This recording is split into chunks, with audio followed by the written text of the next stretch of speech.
Salut à tous et à tous les amis, on se retrouve pour la review des Monday Night Raw du 24 avril 2023. Donc c'était le dernier Raw avant le draft et pour ouvrir le show, donc on a eu une promo du, du American Nightmare Cody Rhodes. Cody Rhodes qui s'est adressé à Brock Lesnar avant finalement de se faire interrompre par nul autre que ni plus ni moins que Finn Balor. Donc Finn Balor qui va... Comment je peux vous expliquer ça? Il va tout simplement se faire un petit peu lessiver au micro, excusez-moi l'expression, mais c'est la vérité. Et puis finalement, ils vont se dire qu'ils se retrouveront plus tard dans un match tous les deux. Donc c'est une promo plutôt intéressante de Cody Rhodes, c'est tout ce que j'ai à dire là-dessus. Et donc ensuite, pour ouvrir la show, donc on a eu la LWO Santos Escobar, Joaquin Wilde et Raúl Mendoza contre la Bloodline, donc Solo Sikoa et Jimmy et Jay Uso. Donc bon, peut-être qu'ils auraient pas dû ouvrir le show comme ça à la WWE, mais bon, c'est leur choix. Des fois, ils ouvrent les shows correctement, des fois, ils les ouvrent n'importe comment, mais bon, pour le moment, bah, on sait pas trop qui va être mis sur les devants de la scène. Mais en tout cas, ce qui est sûr, c'est que la Bloodline avait à faire ses preuves vu ce qui s'était passé ces derniers temps. Eh bien oui, la Bloodline va faire ses preuves parce que Joaquin White va se jeter du coin, jeu de la troisième corde, mais il va se faire contrer par un Samoan Spike de Solo Sikoa. Solo Sikoa donc qui va ensuite passer le relais Uso, qui vont faire le 1D et 1 et 2 et 3. Et oui, les Usos, vous avez bien entendu, les Usos vont faire gagner la victoire à la lignée, donc à la Bloodline du côté de ce rôle-là. Bon, j'ai rien contre la victoire des Usos, je vais pas vous mentir les amis, ils auraient pu peut-être les faire un petit peu plus douter, mais bon, c'est comme ça, la WWE est comme ça. Ils auraient pu les faire douter, c'est vrai, mais bon, c'est comme ça. Puis ensuite, après, les Usos vont donc faire une promo de leur rematch de la semaine prochaine pour les titres par équipe indisputée face à Kevin Owens et Sami Zayn. Donc le rematch du main event de WrestleMania de la nuit numéro 1 aura lieu cette nuit du côté de SmackDown. Est-ce que Jimmy et Jay Uso vont réussir à récupérer l'or ou est-ce que ils vont échouer une fois de plus dans leur conquête de reconquérir les titres? On verra bien. Ensuite après, donc, on a eu une promo de Damage Control qui s'est un petit peu moqué de Bianca Belair. Bon, Bianca Belair qui était supposée affronter Io Sky dans un combat sans titre en cheveux. Petite preview de Backlash, pour ceux qui ne le savent pas, ça avait été annoncé avant le show et je vais vous l'annoncer en fin de vidéo. Je vais vous remettre la carte de Backlash, mais c'est on va trouver les superstars éligibles au draft de cette nuit, en plus du match de championnat. Mais en tout cas, c'était plutôt une bonne promo entre Damage Control et Bianca Belair, la championne de Raw, qui a un petit peu, on va dire, été mise en avant dans cette promo. Ça fait un peu plus d'un an qu'elle est championne et c'est comme ça. Ensuite, après, on va avoir une discussion entre Jey Uso et Sami Zayn dans les backstage. Donc, pour ceux qui ne savent pas ce que c'est que les backstage, c'est tout simplement là où les catcheurs entrent. Donc est-ce que la WWE va faire en sorte que les backstage soient meilleurs que auparavant? Je ne sais pas du tout. Tout ce que je sais, c'est que Sami Zayn va faire douter Jimmy Uso. Ensuite, après, donc, on va revenir sur l'attaque que Trish Stratus a faite à Becky Lynch il y a de cela 2 semaines de cela, du côté du Raw, après qu'elles aient perdu les titres par équipe féminin ensemble, après que Trish Stratus ait remplacé Lita. Bon, Trish Stratus nous avait fait une petite promo la semaine dernière assez intéressante. Là, on va pas apprendre grand chose de plus. Enfin, si. Bref, je vais y venir après, mais en tout cas, je trouve que cette feud commence à devenir de plus en plus intéressante, mais un peu lassante, parce qu'on voit pas assez Becky Lynch depuis l'attaque. Elle a disparu de la circulation. Sera-t-elle là au prochain Raw? On verra bien. En tout cas, Trish Stratus va revenir sur cette attaque encore une fois. Cette fois-ci, elle sera interviewée dans les coulisses par Mackenzie Mitchell, Kayla Braxton ou Charlie Caruso, je sais plus, enfin une des annonceuses. et elle va tout simplement faire une bonne promo où elle va un petit peu encore dézinguer Becky Lynch en disant que elle a un meilleur rôle de mère. Enfin, elle a eu un rôle de mère comme Becky Lynch, mais c'est une meilleure mère que Becky Lynch. Donc, si Becky Lynch écoute cette vidéo et cette promo, et a écouté cette promo, j'espère qu'elle va réagir rapidement. Bref, ensuite après, donc, on a eu les Street Profits contre Cédric Alexander et Shelton Boisama. Bon, c'est le point négatif du show. Bon, c'est Vince McMahon qui a rajouté ce match au show. Vous allez me dire, c'est logique. Oui, c'est logique. En partie, parce que j'ai envie de vous dire, les amis, que Vince McMahon n'était pas obligé de mettre ce match. On était censé avoir un match féminin à la place entre Piper Niven et Candice LeRae, mais bon, on l'a eu plusieurs fois et vous savez ce que j'en pense. Mais bon, les Street Profits ont gagné en moins de 2 minutes et je trouve que c'est ridicule d'enlever la place aux femmes. Ensuite, après, donc, on a eu un point, c'est un point un peu plus positif, l'annonce de Triple H qui nous a donc annoncé, je vais y arriver, pour le prochain draft, qui va avoir lieu, qui va débuter cette nuit et se terminer au prochain Raw, tout simplement, que il y aura le World Heavyweight Championship, donc c'est-à-dire que USA Network ou la Fox aura Roman Reigns en tant que champion en titre, et comment je peux vous dire ça, et le show qui n'aura pas le champion principal, donc qui n'aura pas Roman Reigns, devra couronner un champion du monde poids lourd du côté de l'Arabie Saoudite, du côté de Night of Champions. Et oui, mais qui vont être les superstars prétendantes à ce titre? Eh ben on verra bien. Ensuite, après, donc, on a eu le match par équipe assise, donc Damage Control a fait équipe face à Liv Morgan, Raquel Rodriguez et Bianca Belair. Bon, vous vous doutez bien que, étant donné que Bianca Belair est supposée affronter Io Sky, Io Sky ne pouvait pas prendre le pin. Bref, Dakota Kai, je pense que la WWE n'en a rien à secouer, ne veut pas la décrédibiliser. Ne veut pas la décrédibiliser. Est-ce que les prochaines semaines vont leur donner raison? Je n'en sais rien. En tout cas, finalement, donc Bianca Belair va porter son KOD sur Bayley pour remporter la victoire pour les Faces, donc pour l'équipe des championnes, tout simplement pour elle, Bianca Belair, Raquel Rodriguez et Liv Morgan, les championnes par équipe féminine. Est-ce que Bianca Belair va continuer à dominer et à mettre sa suprématie sur Monday Night Raw? Je ne suis pas certain que la WWE ferait un échange de titres, mais après, est-ce que ce serait possible? Je dirais pas non. En tout cas, ensuite après, donc on a enchaîné tout de suite avec une petite page publicitaire, puis une promo d'Austin Theory. Austin Theory qui va donc nous parler de son match de championnat du côté de Backlash face à Bronson Reed et Bobby Lashley. Il va se faire interrompre bien évidemment par Bobby Lashley. Bon, on s'en doute ensuite après ce qui va se passer par la suite, c'est-à-dire que Austin Theory et Bronson Reed qui va faire son arrivée, bien évidemment. Comme de par hasard, comme par enchantement, Bronson Reed va arriver et ils vont donc tous les deux se mettre à détruire Bobby Lashley. Donc finalement, Bronson Reed va faire ça, une espèce de corde à linge à Bobby Lashley. Puis Austin Theory va faire un peu le fanfaron, mais il va se prendre une corde à linge aussi.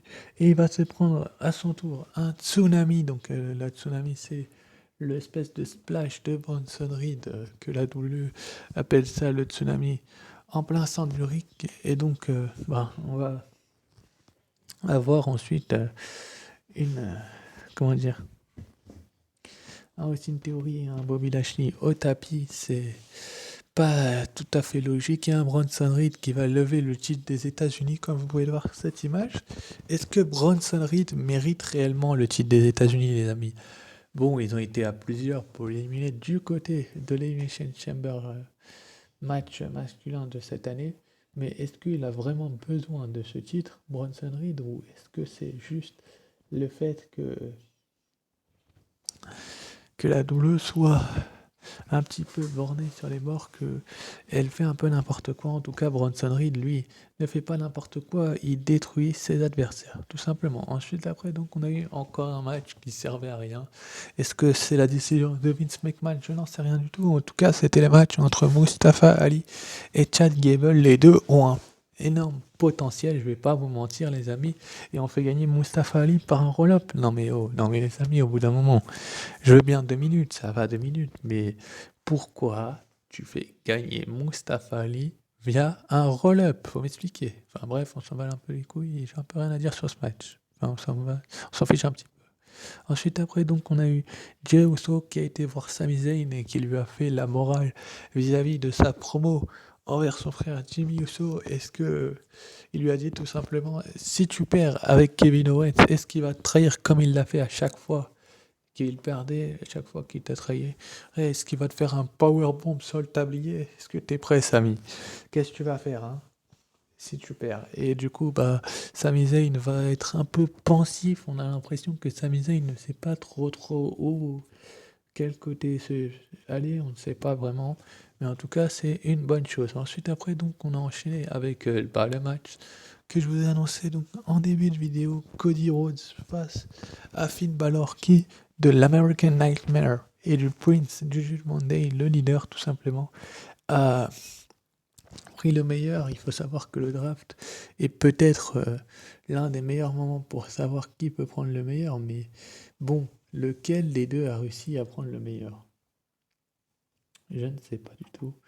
Je dirais que Cody Rhodes avait plus besoin de la victoire que Finn Balor. Mais est-ce que Finn Balor en avait besoin? Je ne sais pas. En tout cas, finalement, avec un enchaînement de Crossroads, il est arrivé. Je crois qu'il en a fait un ou deux, je ne sais plus. Et puis 1, 2, 3, Cody Rhodes va repartir avec la victoire. Il faut bien que son momentum soit au beau fixe juste avant d'affronter Brock Lesnar du côté de Backlash. Mais est-ce que la WWE a réellement besoin d'avoir un Cody Rhodes aussi over que ça? Bon, il a perdu face à Roman Reigns. Du côté de WrestleMania, il s'est un peu fait voler. Mais bon, on n'est pas là pour parler de ça, on est là pour parler de sa victoire d'Euro. Sa victoire d'Euro, tout simplement, elle est énorme.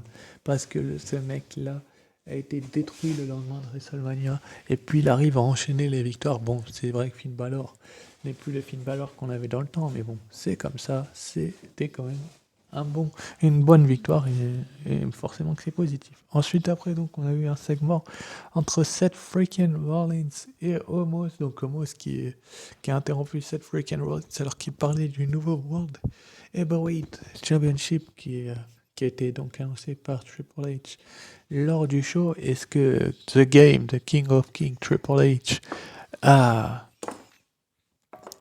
a fait le bon choix en intronisant cette ceinture? Je ne sais pas du coup. En tout cas, contrairement à Omos, Rollins est petit, mais Omos s'est fait terrasser par Brock Lesnar. Rollins a battu Logan Paul. Est-ce que Rollins est réellement prêt à faire face au Never Giant? Je pense que oui. En tout cas, ensuite, après, on passe donc au main event. Donc, c'était Rey Mysterio face à ni plus ni moins que Damien Priest. Donc Damien Priest, le membre du Judgment Day, qui n'était pas accompagné de Dominic Mysterio. Rey Mysterio n'était pas accompagné de la LWO. Il y avait déjà un truc qui clochait à ce moment-là. Bon, les fans savaient très bien ce qui allait se passer par la suite, mais bon, finalement, Rey Mysterio va porter son 619 et se préparer pour son splash. Mais Damien Priest va lui lancer une chaise en pleine gueule et il va se faire disqualifier. Il va vouloir tabasser littéralement Rey Mysterio. Et qu'est-ce qui va se passer à ce moment-là, les amis? À votre avis, qu'est-ce qui peut se passer à ce moment-là? Bah déjà, le match était très bon entre Damien et Rey. Et on va voir le retour du rappeur. Vous avez vu, vous le reconnaissez, le seul et l'unique. Voici Bad Bunny, donc Bad Bunny qui, pour ceux qui ne le savent pas, est un rappeur avec un excellent potentiel qui peut-être être mis sur les devants de la scène dans les prochains mois. Mais est-ce que Bad Bunny a ce qu'il faut pour être un lutteur? Je ne sais pas. En tout cas, il s'est entraîné ces derniers temps et il va frapper Damien Priest avec un kendo stick et finalement, il va le défier dans un match Street Fight du côté de Backlash. Est-ce qu'on va voir une victoire de Bad Bunny? Oui, à San Juan, Puerto Rico, alors qu'il est le guest host. On verra bien. En tout cas, c'est tout ce que j'ai à dire sur ce rôle-là. Si je dois le noter, c'est un 14 sur 20 parce que j'ai quand même quelques matchs qui en a un peu rien à secouer. Ensuite, après, donc, on nous a annoncé pour la semaine prochaine, tout simplement, le retour de The Beast Incarnate, Brock Lesnar. Brock Lesnar sera donc là pour sans doute répondre, s'adresser une dernière fois à Cody Rhodes.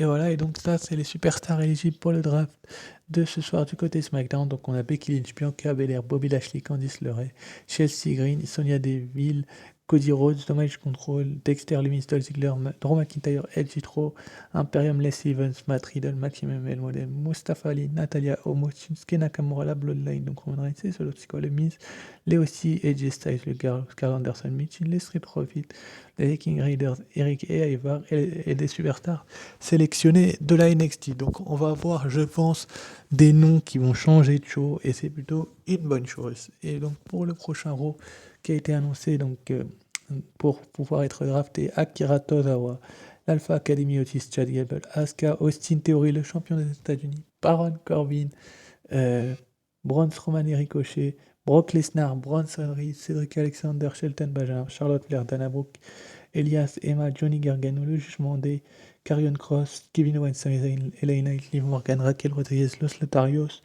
LWO, Nikki Cross, Piper Niven, Rhea Ripley, Rick Boss, Riddick Moss, Ronda Rousey, Shayna Baszler, enfin je vous en passe. Et puis donc ceci est la carte de Backlash, donc WWE Backlash, qui aura lieu du côté de San Juan, Porto Rico. Et donc pour le SmackDown Women's Championship, on aura Rhea Ripley contre Zelina Vega, Seth freaking Rollins contre Omos. Donc est-ce que Omos va avoir un gros match, un gros potentiel qui va l'attendre? Ça, je ne sais pas du tout, mais ça peut être une grande nouvelle que d'avoir un grand Omos qui peut peut-être avoir ce qu'il faut pour se retrouver sur les devants de la scène. Donc on va bien voir. Puis pour le Raw Women's Championship, on aura donc Bianca Belair face à Io Sky, et les deux superstars sont éligibles cette nuit du côté de SmackDown à être draftés. Est-ce que Bianca Belair va rester à Raw? Est-ce qu'elle va être draftée à SmackDown et qu'on va avoir un échange de ceinture au prochain Raw? Ça, faudra être présent pour le savoir, parce que je pense que ce match-là va voler la vedette. Et enfin, on aura le match Street Fight entre Damien Priest et Bad Bunny, qui a été officialisé par les officiels de la WWE. Et je vous ai oublié certains noms pour le draft de Raw, mais je vais vous faire une review de la NXT, donc vous inquiétez pas, je vous redivulguerai les noms, que ce soit pour SmackDown ou pour Raw, donc je vous ferai un peu plus long. Pour ce, je vous remercie d'avoir suivi cette review de Raw, et je vous dis ciao, bye pour la review de NXT, à très vite.